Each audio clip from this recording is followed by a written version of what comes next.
हरियाणा चौपाल में आपका स्वागत है और मैं हूं आपके साथ Lokesh lucky Jagwani.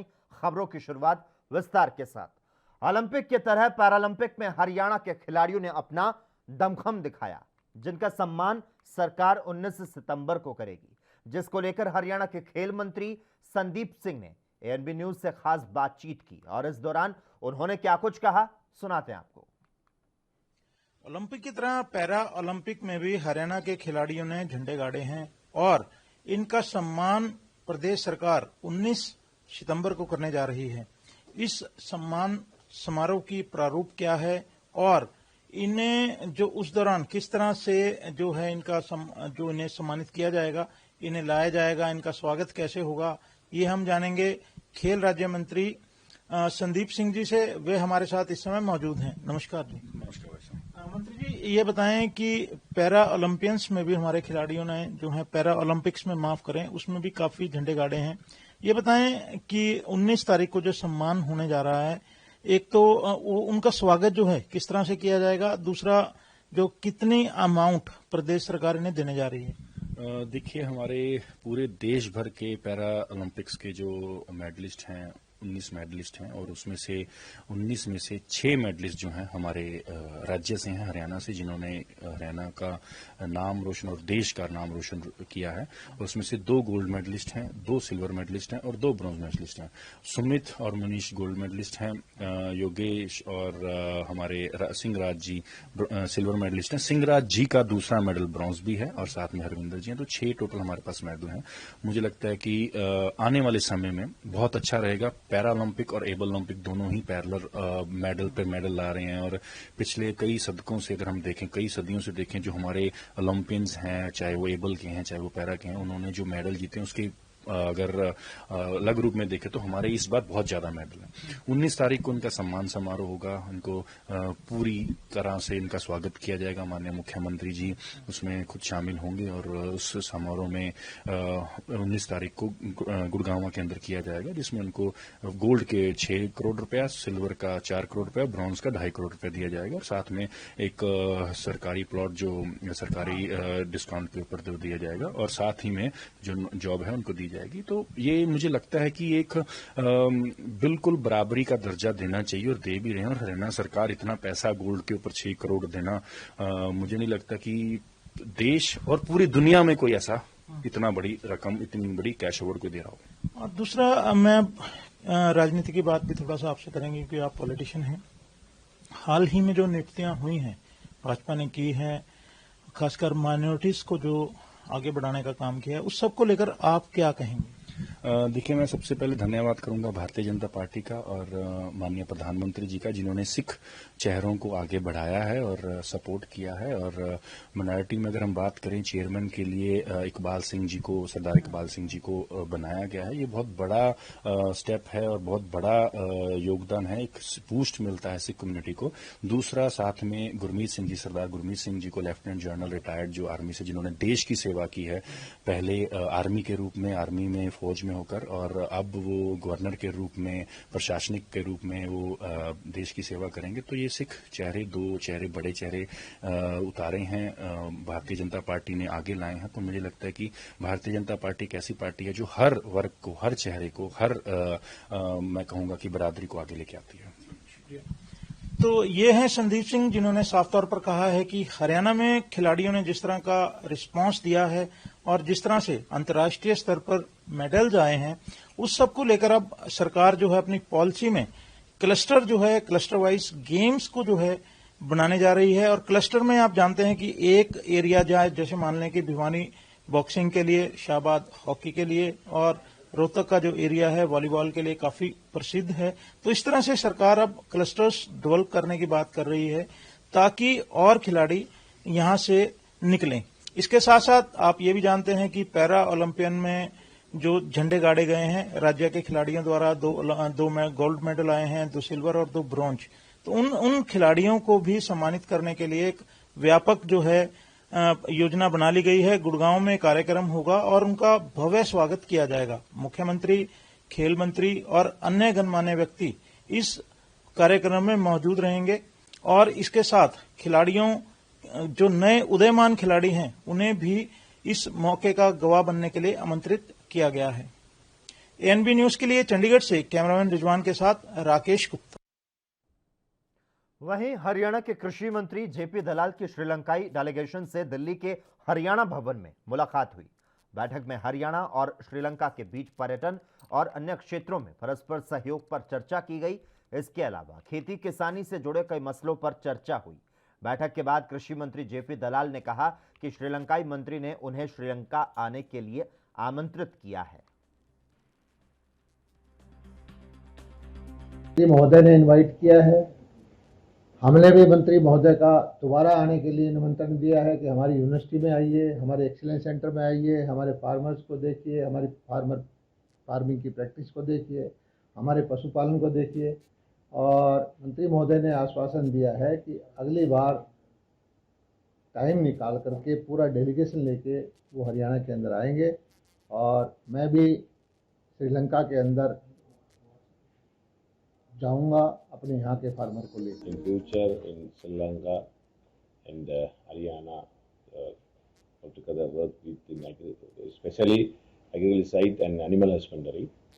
Today our Honorable Minister with more experience in Haryana is a very huge product in milking and agriculture side. Today I am and Honorable Sanjeet Vardhman. Haryana roadways worker union के राज्य प्रधान इंद्र सिंह बधाना ने Haryana roadways workshop Chandigarh depot में GM Chandigarh depot को ज्ञापन सौंपकर Punjab roadways की चल रही हड़ताल का समर्थन किया, तो साथ ही पंजाब रोडवेज में कच्चे कर्मचारियों को पक्का किए जाने की मांग की। इंद्र सिंह बधाना ने हरियाणा रोडवेज के बारे में कहा कि मुख्यमंत्री ने वादा किया था कि हर साल 1000 बसें रोडवेज के बेड़े में शामिल की जाएंगी, लेकिन हरियाणा रोडवेज में नई बसें शामिल नहीं की जा रही, बल्कि 4500 बसों में से बसों की संख्या घटकर 3090 रह गई। ई टिकटिंग के बारे में कहा कि कर्मचारी यूनियन की यह बहुत पुरानी मांग थी, अब इन्होंने 4500 मशीनें खरीदी हैं, जबकि इतनी बसें भी नहीं हैं।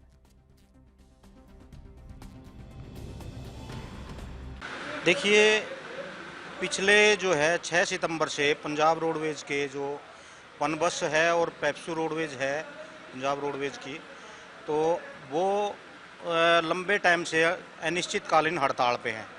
पंजाब सरकार जो है उनकी सुनवाई नहीं कर रही, तो उन्होंने हमारे से अपील की है कि हम उनकी मदद करें। आज क्योंकि हम जो है अपनी मीटिंग कैथल में कर चुके हैं और उसमें जो कैथल की मीटिंग में पिछले दिनों जो हमारी मीटिंग थी उसमें जो फैसला लिया, तो आज हम जो है पूरे प्रदेश में 2 घंटे के विरोध प्रदर्शन करके अपने सभी जीएम के माध्यम से पंजाब के मुख्यमंत्री को जो है आज ज्ञापन दे रहे हैं। और इस एकजुटता कार्रवाई में हम पंजाब सरकार को स्पष्ट संदेश देना चाहते हैं कि आज जो हमारा जो है विरोध है वो सांकेतिक विरोध है। अदरवाइज जो है यदि उनकी बातों को नहीं सुना गया, कच्चे कर्मचारी पक्के नहीं किए गए, पंजाब के बेड़े में 10,000 बसों को नहीं शामिल किया गया, तो किसानों के मुद्दे पर पंजाब हरियाणा में जुबानी जंग भी देखने को मिल रही है। दोनों राज्य आमने सामने नजर आ रहे हैं। किसानों के मुद्दे पर पंजाब के सीएम कैप्टन अमरिंदर सिंह और हरियाणा के गृह मंत्री अनिल विज के बीच की बयानबाजी आपको दिखाते हैं। मैं अपने किसान वीरां नूं यही कहना चाहना है कि ये पंजाब थोड़ा पंजाब है, थोड़ी धरती, थोड़े पिंड, थोड़े लोग, थोड़े भैन भरा जो भी हैं इत्थे। आपां हुण अपने पंजाब नूं ना बिगाड़ीए। उत्थे दिल्ली करना है, तुसीं करो जो कुछ करना है, प्रैशर लियाउणा उन्हां ते लियाओ, मनाओ उन्हां नूं, लेकिन इत्थे पंजाब दी डिवेलपमेंट वाला आपां झाकीए। पंजाब दी आबादी वध रही है, उहदे नाल डिवेलपमेंट दी लोड़ है सानूं। इस करके मैं आस करदा कि मेरी गल मन्नणगे और इस काम नूं उहदे ते ध्यान दे के अपने पंजाब दे विच ਇਹੋ जी गल नहीं होने देनी। अज तुहानूं पता है पंजाब विच भी 113 जगह किसान बैठे ने। ਇਹਦਾ फायदा की होगा? आर्थिक तौर पर नुकसान पंजाब का ही हो। फायदा की है? वो जो दिल्ली च कर रहे हैं, हरियाणे च करने करन, तुसीं उत्थे करो, लेकिन 113 जगह पंजाब दे विच बहना और पंजाब की आर्थिकता नूं कमजोर करनी, ਇਹਦਾ कोई फायदा नहीं। ਔਰ ਮੈਂ ਆਸ ਕਰਦਾ ਹਾਂ ਕਿ ਕਿਸਾਨ ਆਗੂ ਜਿਹੜੇ ਨੇ ਇਸ ਗੱਲ ਨੂੰ ਜ਼ਰੂਰ ਸਮਝਣਗੇ। पंजाब के मुख्यमंत्री श्री अमरिंदर सिंह जी का किसानों को ये कहना कि हरियाणा में और दिल्ली में जाके जो मर्जी करो, पंजाब में मत करो, बहुत ही गैर जिम्मेदाराना बयान है। इसका मतलब ये है कि तुम अपने पड़ोसी राज्य हरियाणा की और दिल्ली की शांति को भंग करना चाहते हो। इसका मतलब ये भी है कि किसानों को उकसाने का काम अमरिंदर सिंह जी ने ही किया है। सब क्या इससे ये भी सही होता है, साबित होता है कि कुछ लोग ऐसे आंदोलन में शामिल हैं जो इनके इशारे पर चल रहे हैं? नहीं, इनके बयान से तो ये बात सीधी होती है कि ये जो किसान आंदोलन है ये।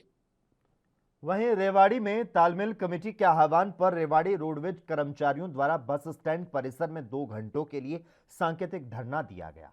तालमेल कमेटी के प्रधान राजपाल यादव ने कहा कि पंजाब सरकार रोडवेज कर्मचारियों की मांगों को मानने के लिए तैयार नहीं है।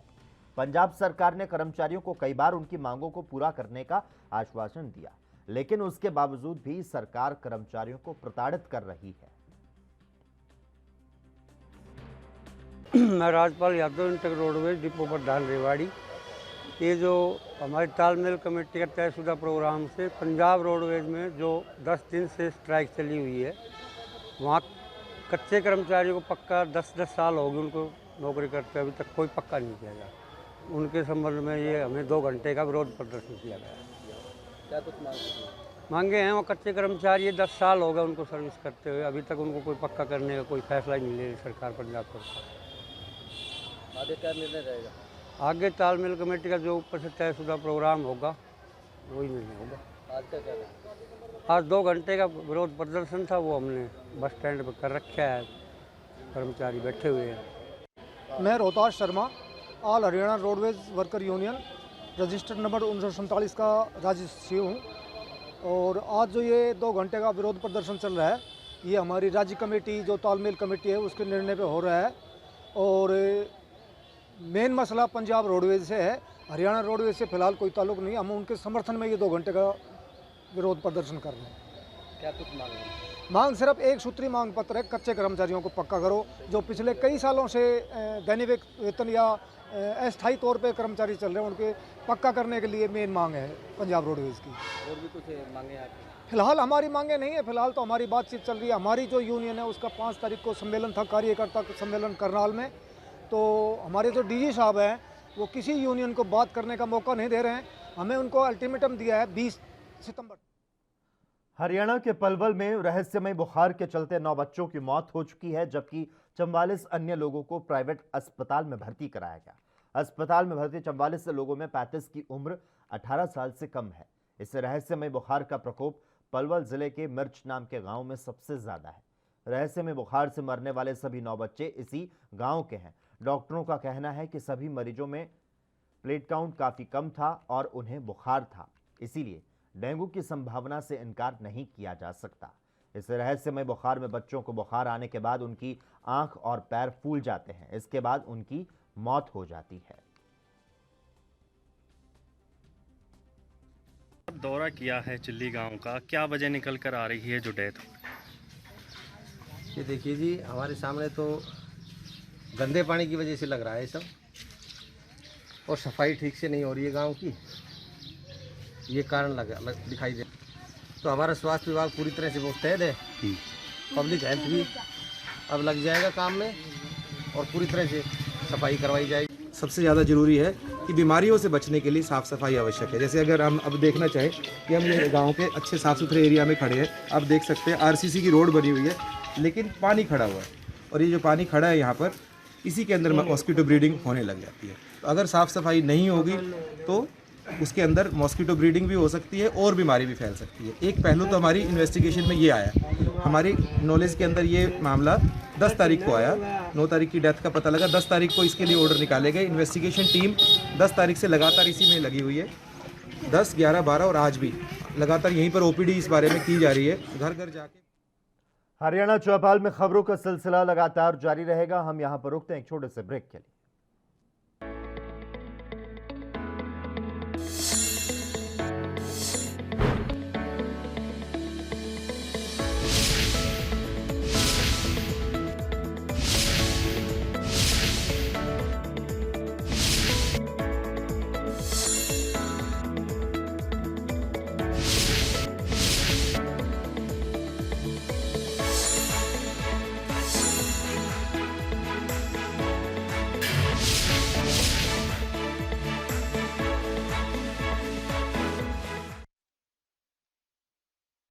ब्रेक के बाद एक बार फिर से आपका स्वागत है। चंडीगढ़ में नगर निगम के चुनाव के लिए पार्टियों ने तैयारियां शुरू कर दी है और इसी कड़ी में शिवसेना ने भी अपनी रणनीति को उजागर कर दिया है और 16 सितंबर को शिवसेना के कार्यकर्ता नगर निगम का घेराव करेंगे। शिवसेना कार्यकर्ताओं का कहना है कि नगर निगम में जब बीजेपी ने सरकार बनाई तो बड़े बड़े वादे किए, लेकिन पार्टी अपने वादों पर खरी नहीं उतरी। बिजली और पानी के दरों में बेतहाशा वृद्धि से चंडीगढ़ वासी परेशान है और स्मार्ट सिटी के नाम पर गार्बेज का बिल पानी के बिल में लगाकर आने की वजह से ये परेशानी और भी ज्यादा बढ़ चुकी है। कैंसिल किए गए हैं जो उनको रिन्यू किया जाए। दूसरी बात टाउन वेंडर कमेटी में जो जेन्युइन टाउन वेंडर्स को शामिल किया जाए और जो भी गांव नगर निगम के अंदर आ रहे हैं जैसे किशनगढ़ हो गया, हल्लो माजरा हो गया, यहाँ पे सीवरेज की जो ट्रीटमेंट है वो बहुत ख़राब है। पानी की सुविधा नहीं है, 3-3 दिन पानी नहीं आता, तो पानी की जो है वहाँ पे सुविधा की जाए। दूसरा है डंपिंग ग्राउंड। डंपिंग ग्राउंड का के यादव जी ने वादा किया था कि वो वहाँ हटा के ग्राउंड बनाएंगे। कोई भी जो रेजिडेंशियल एरिया उसके इतने पास में कोई भी डंपिंग ग्राउंड नहीं होना चाहिए, तो इसको शिफ्ट किया जाए आने वाले टाइम में। और नगर निगम से हम ये भी करना चाहेंगे और प्रशासक से भी ये मांग करना चाहेंगे कि आगामी नगर निगम चुनाव में है जो 2 सीटें ट्रांसजेंडर्स के लिए बुक की जाए और जो कॉमन यूटिलिटीज़ हैं यानी कॉमन वॉशरूम्स हैं वहाँ पे ट्रांसजेंडर के लिए भी एक वॉशरूम बनाया जाए और इनके लिए एक शेल्टर का प्रबंध किया जाए। दूसरा है नगर निगम चुनाव में या नगर निगम की नौकरियों। कोरोना महामारी के साथ साथ अब डेंगू के बढ़ते मामलों ने स्वास्थ्य विभाग की चिंता को बढ़ा दिया है। फतेहाबाद में अब तक डेंगू के 10 मामले सामने आ चुके हैं, जिनमें से 6 मामले एक ही महीने में आए और इसी को लेकर स्वास्थ्य विभाग ने डोर टू डोर सर्वे तेज कर दिया। बरसात के सीजन के कारण आने वाले दिनों में डेंगू के मामले बढ़ने की आशंका है, इसीलिए सिविल सर्जन ने जिले की जनता से अपील की है कि अपने आसपास जहां भी साफ पानी ठहरा हो उसे निकालने का प्रबंध करें। अप्रैल से लेके अभी तक टोटल 10 केस आए हैं हमारे पास और पिछले महीने और इस महीने को मिला के 6 केस और ऐड हुए हैं, मतलब 10 में वो 6 भी हैं। हमारी जो सर्विलेंस है वो CHC विलेज लेवल तक चल रही है और हमारे जो कर्मचारी हैं वो घर घर जा रहे हैं, देख रहे हैं कहीं पे पानी जो है इकट्ठा तो नहीं हुआ, उस पानी को गिराया जा रहा है। अगर इकट्ठा है, अगर कहीं पे ऐसी कोई लोकेशन है जहाँ पे पानी को आप स्प्रेड नहीं कर सकते तो वहाँ पे जो काला तेल है या जो हमारी गंबूजिया फिच है उसको हम छोड़ रहे हैं, जगह जगह पे कर रहे हैं। अगर कोई मालिक जो है जिसके हरियाणा के बिजली मंत्री चौधरी रणजीत सिंह चौटाला ने हरियाणा के पूर्व मुख्यमंत्री और इनेलो सुप्रीमो ओम प्रकाश चौटाला पर निशाना साधा। ओम प्रकाश चौटाला के ऐलनाबाद उपचुनाव के बाद सरकार में भगदड़ मचने के बयान पर पलटवार करते हुए कहा कि राजनीतिक व्यक्ति अपने आप को जिंदा रखने के लिए इस तरह की बयानबाजी करते हैं। तो साथ ही रणजीत चौटाला ने पवन बेनीवाल के कांग्रेस ज्वाइन करने पर अपनी बात रखते हुए कहा कि चुनाव के समय में आना जाना लगा रहता है।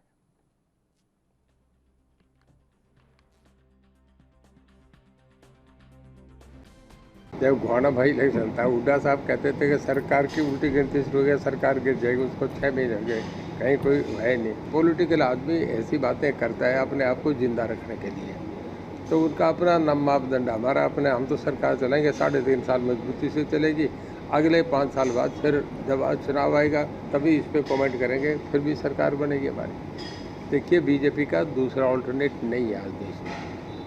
आज बीजेपी नेता हैं सिरसा से पवन बेनीवाल, उन्होंने कांग्रेस ज्वाइन किया है।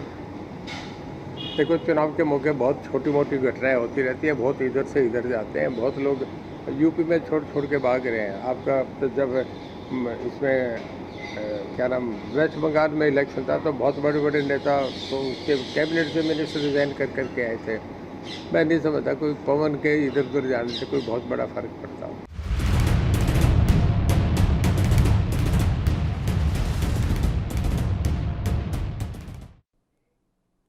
फतेहाबाद में फर्जी पासपोर्ट बनाने का बड़ा मामला सामने आया, जहां पर फतेहाबाद के टोहाना इलाके में 58 लोगों ने फर्जी एड्रेस प्रूफ देकर फर्जी पासपोर्ट बनवाए। तो वहीं फतेहाबाद के टोहाना पुलिस ने सभी लोगों पर धोखाधड़ी करने समेत तमाम धाराओं में मामला दर्ज कर दिया। फतेहाबाद पुलिस के सुरक्षा प्रभारी की शिकायत पर यह केस दर्ज किया गया। पुलिस ने जब रीवेरिफिकेशन करवाया तो फर्जी पासपोर्ट बनवाने का मामला सामने आया।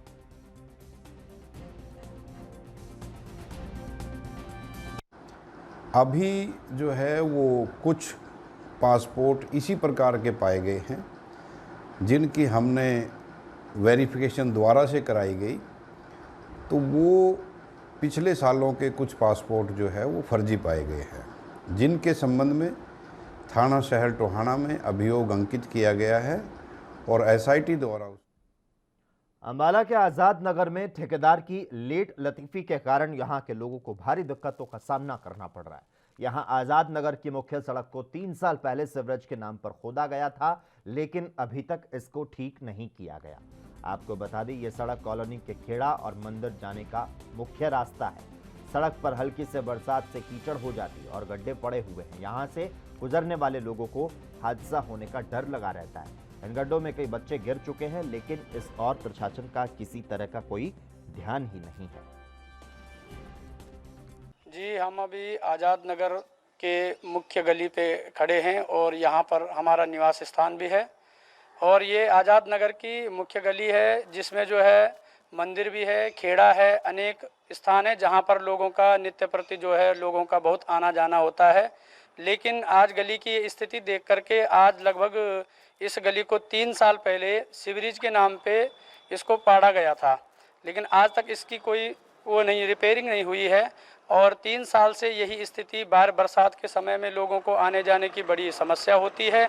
और यहाँ पर कई तरह से गड्ढे भी पड़े हुए हैं, जिससे कि कई बच्चे उस गड्ढे में गिर जाते हैं, लोग फिसल जाते हैं। इसमें जो माननीय गृह मंत्री जी द्वारा जो कहा गया, आदेश दिए गए कि सारे काम समय सीमा के अंदर करे जाएं, तो इसके लिए सारे ठेकेदार भी पाबंद हैं कि वो अपने समय के अंदर ही काम करें। और इसके सोहना में बीजेपी के पूर्व विधायक तेजपाल तंवर पर जमीन कब्जाने के आरोप लगे हैं। लोगों ने पुलिस पर भी आरोप लगाते हुए कहा कि पुलिस ने खुद मौके पर खड़े होकर जबरन कब्जा दिलवाया।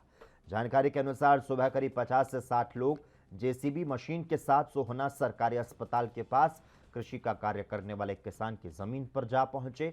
उक्त लोगों ने वहां पहुंचते ही फसलों पर जेसीबी चलाकर फसलों को नष्ट कर दिया। विरोध करने पर किसान के परिवार के साथ मारपीट की गई।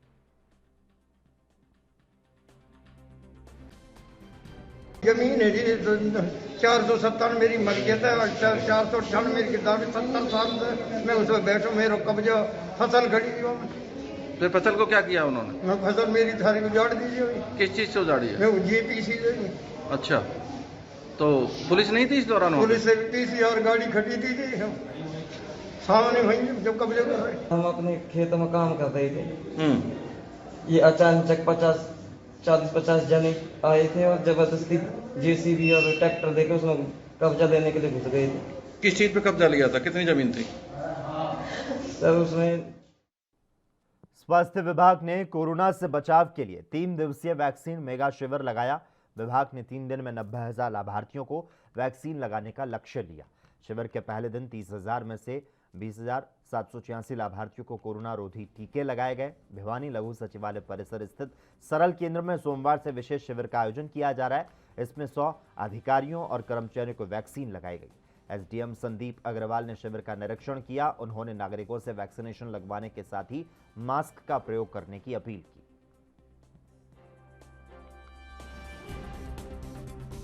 एक ऐसी रामबाण दवा है जिसकी वजह से कोरोना से मृत्यु दर बहुत ही ना के बराबर है, यानी मृत्यु होती नहीं है। इसलिए हर नागरिक को इसमें सेकेंड डोज लगवाना। कोविड वैक्सीनेशन का जो कैंपेन चल रहा है वो अब अपने स्टेज पे पहुंच चुका है कि हम भिवानी की जो 70% पॉपुलेशन है उसको हम फर्स्ट डोज वैक्सीनेट कर चुके हैं।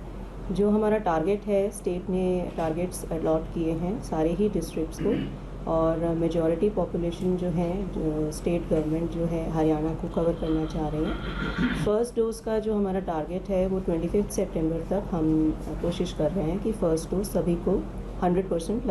कोरोना वैक्सीन के लिए कैंप लगा है, इसलिए मैंने वैक्सीन लगवाई है ताकि मैं अपने और अपने परिवार का कोरोना से बचाव कर सकूं, और मैं और लोगों से अपील करूंगी वो भी वैक्सीन लगवाएं।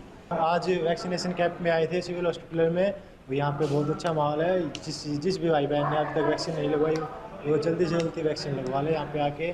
और स्टाफ बढ़िया है, कोई पेन वगैरह नहीं।